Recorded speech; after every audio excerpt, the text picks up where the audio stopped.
Right, you should be ready. So if you're anything like me, as an investor, you've probably made mistakes in the stock market. And it's very important not to get downhearted, and we should very much as investors reassure ourselves, perfectly normal, perfectly human, for mistakes to have been made, particularly if you've been in the market for a long period of time. However, we absolutely can't lose sight of the fact that mistakes can be incredibly damaging to our returns. And if we lose money, we then have to make that money back over time. And when we get to larger portfolios, it gets harder and harder to make that money back.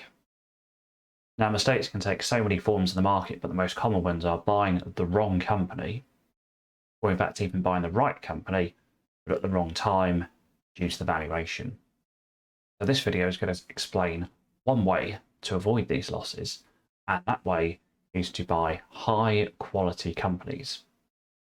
And these are high quality companies as defined by Terry Smith.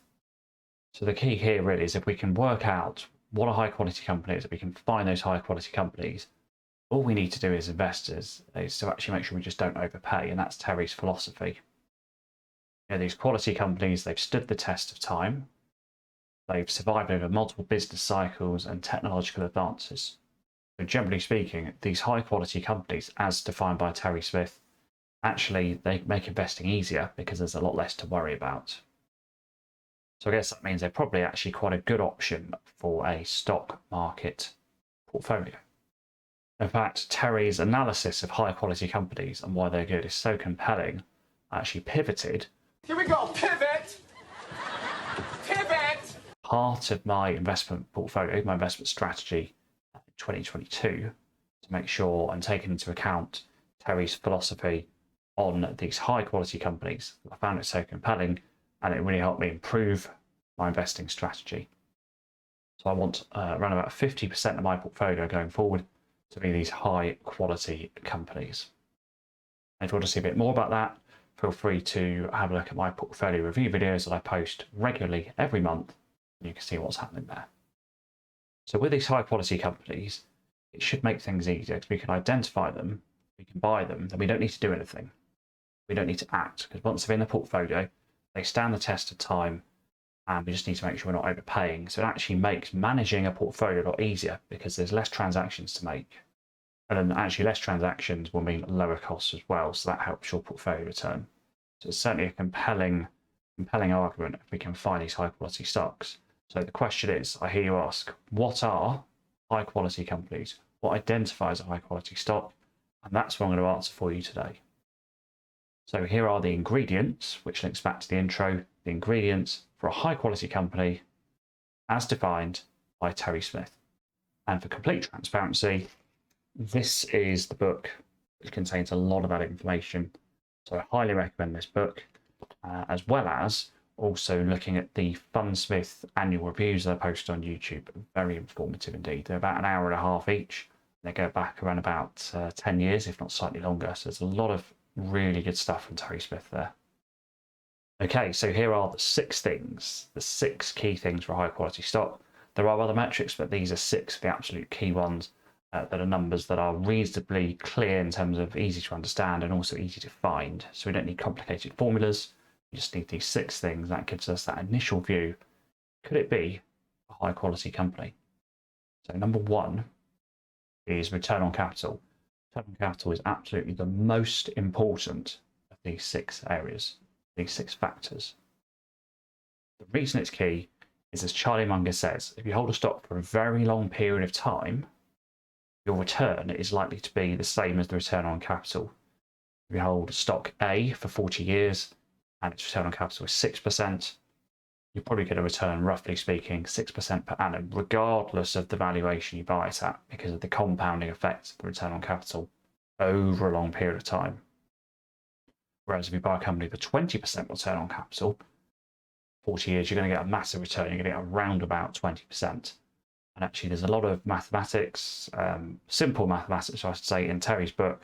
He very clearly illustrates with a couple of examples that actually, if you buy a company with a high return on capital, but a very high valuation, you buy a company with a low return on capital, at a very attractive valuation over a long period of time, you massively outperform and do better with the high return on capital, although it has a high valuation or is overvalued. So this is why return on capital is key. So return on capital, the number one factor, and in Terry Smith's portfolio, the return on capital averages high 20s to 30%, whereas in the S&P and the FTSE, you're looking at 16 to 18%. So his portfolio has a better return on capital than the market by quite some distance. Now, the second factor I want to put in here is age. We've got old companies that are 50, more likely 100 years old, 100 years old plus. These companies have survived multiple business cycles, lots of technological change, world wars, pandemics, anything you can think of that's negative, that would cause investors fear, they have survived. And they're much less likely to fail. Now, an assessment needs to be made. Is that company's activity still relevant going forward? If it is, they've got that track record, they're far less likely to fail. And therefore, it gives you the opportunity to earn that return on capital that we talked about. Third factor is interest cover. So it's really a measure of, can a company afford their debts, afford to pay off their debts, and it links therefore to the chance of failure. Now, Terry Smith's companies have an interest cover of sort of 16 to 18 times, whereas the market's more like 10 times.